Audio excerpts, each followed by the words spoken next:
Ministro, bom dia. O senhor mencionou aí a questão do satélite e falou que é um trabalho de 10 anos, tem os engenheiros do INPE, e tudo nesse setor leva tempo, né, para maturar e precisa ter uma visão de longo prazo e investimento. Mas eu quero trazer uma questão política aqui para o debate e ouvir sua opinião, porque o senhor, sem dúvida, ao longo da história do Ministério da Ciência e Tecnologia, se não o mais próximo, né, um dos mais próximos da ciência propriamente dita, né? Esteve na NASA e tudo mais. Enquanto que já tivemos, sem demérito algumas, figuras como o economista Bresser Pereira, políticos como Mercadante, Aldo Rebelo, Kassab. Ao mesmo tempo que o governo do qual o senhor faz parte é muito acusado aí por opositores de ser um governo que vira as costas para a ciência. Negacionista, até terraplanista, se eu não me engano, tem um governador que gosta de usar essa expressão para se referir a bolsonaristas ou pessoas que apoiam, em geral, alguma coisa ligada ao governo. Eu queria a opinião do senhor em relação a esse tipo de ataque, né, que a gente vê muito sendo proferido hoje em dia e daqueles que tentam monopolizar a fala em nome da ciência. Olha, obrigado por essa pergunta. É bastante interessante porque geralmente as pessoas que falam a respeito de negacionismo e tudo mais, assim, elas, se você for ver, elas também não entendem sobre ciência propriamente dito. E o governo Bolsonaro ele tem trabalhado junto com a ciência, nós temos ali no Ministério, por exemplo, no Ministério nós temos um grupo de pesquisadores que chama Rede Vírus, MCTI, que foi formado lá no começo, antes da pandemia até se estabelecer no Brasil, em fevereiro do ano passado, que nos dão as diretrizes de como tratar de forma científica, né, a pandemia do ponto de vista do Ministério de Ciência, Tecnologia e Inovações. Ou seja, se esse não é uma aproximação científica, eu acho difícil você ter outro tipo. Eu achei interessante que quando o presidente Biden assumiu, ele falou assim, nós vamos estabelecer um comitê de especialistas aqui para cuidar do assunto, para nos dar as diretrizes. Eu falei assim, puxa vida, a gente já fez isso lá em fevereiro, né, e tem dado resultado muito bom. Então, desse ponto de vista, eu simplesmente continuo fazendo o trabalho ali no Ministério, né, o presidente ele tem apoiado, dentro do possível, lembrando todas as limitações que nós temos econômicas, né? Então, se há um ponto onde o Ministério ele precisa de mais apoio, é na área de orçamento. Mas isso todos os ministérios, se sentar qualquer um dos ministérios aqui, né, qualquer um dos ministros aqui, ele vai falar a mesma coisa, olha, precisa de mais orçamento, porque realmente está apertado nesse sentido. E nós temos trabalhado com outras possibilidades. Eu tenho uma secretaria que trabalha exatamente com a questão de orçamentos de fora, vamos dizer assim, investimentos externos, né, que podem se associar a projetos do Ministério e de outras instituições associadas, ligadas ao Ministério. Isso significa uma maneira mais moderna, vamos dizer assim, de pensar, né, no desenvolvimento da ciência e tecnologia do país e inovações, a trazer o investimento privado para dentro, como acontece em países como Israel. Diga-se de passagem, nós temos uma comitiva em Israel nesse momento. Nós temos várias pautas aqui na conversa com o ministro Marcos Pontes, né?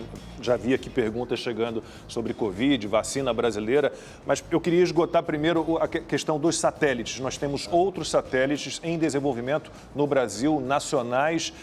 Resumidamente, para que seriam esses satélites que estão em desenvolvimento neste momento? Nós temos vários projetos de satélites, inclusive a bordo, né, o Amazônia 1, ele tem a plataforma multimissão. O que é isso? É uma plataforma desenvolvida pelo INPE. Aliás, eu lembro, toda vez que eu falo, lembro de um amigo meu que trabalhou muito nisso, o Otto Bruckmeier, já faleceu, mas ele falava o tempo todo, essa plataforma multimissão, que ela carrega a parte de serviço do satélite, né, como faz a parte de combustível, parte elétrica e etc. O importante é que essa plataforma pode ser utilizada para outros satélites com outras finalidades. Esse aqui, por exemplo, é um satélite óptico, né? Tem câmeras para olhar para o solo. Um outro satélite, usando essa mesma plataforma, pode ser, por exemplo, isso é uma coisa que eu pretendo desenvolver no Brasil, um satélite com radar de abertura sintética, que também permite uma série de aplicações para a agricultura, aplicações para o meio ambiente, aplicações com barragens, por exemplo. Então, e pode utilizar a mesma plataforma. Então, esse é um ponto importante. Para questões climáticas, por exemplo, não? Mudanças climáticas? Previsão do meteorologia, tempo, pode ser utilizado também com meteorologia, embora geralmente são satélites com uma altitude maior, mas pode ser feito. E nós temos, nesse momento, vários nanosatélites, satélites pequenos, sendo desenvolvidos em universidades, e eu e a Agência Espacial, a ideia é essa, empurrar esses projetos para as universidades, para já fazer essa conexão e preparar, né, os nossos futuros profissionais, aliás, a universidade onde se desenvolve profissionais e ideias e conhecimento, preparar esses profissionais para o programa espacial. Então, nós temos vários deles. Um deles, da Universidade Federal de Santa Catarina, vai ser lançado este mês, né, na Rússia, né, também. E nós temos a constelação, por exemplo, a constelação Catarina. Essa constelação são 12 nanosatélites desenvolvidos com a Universidade Federal de Santa Catarina, a Universidade Federal do Rio Grande do Norte, a Agência Espacial, o INPE, um conglomerado de instituições trabalhando juntas. O que vai fazer esses satélites? Eu lembrei, porque você falou da parte meteorológica, eu lembro que Santa Catarina tem eventos meio drásticos. Morei 5 anos lá, conheço bem. Você conhece, então, aquele deslizamento de terra, enchente, etc. Então, esses satélites vão ajudar no monitoramento dessas situações todas, com sensores no solo também, de forma a darem um avanço, vamos dizer assim, um aviso em avanço para salvar mais pessoas. Então, isso tem sido feito, o deputado Daniel Freitas ajudou bastante no sentido de montar esse programa e está indo para frente agora. Então, é uma constelação de satélites. A ideia é que nós tenhamos várias constelações de satélites pequenos no Brasil que possam trabalhar e ser lançados de Alcântara com foguetes de tamanho não muito grande, tamanho médio, né, e possam ser lançados no Brasil para atender a agricultura, atender a Polícia Federal, atender a Marinha do Brasil com oceanos, uma série de aplicações.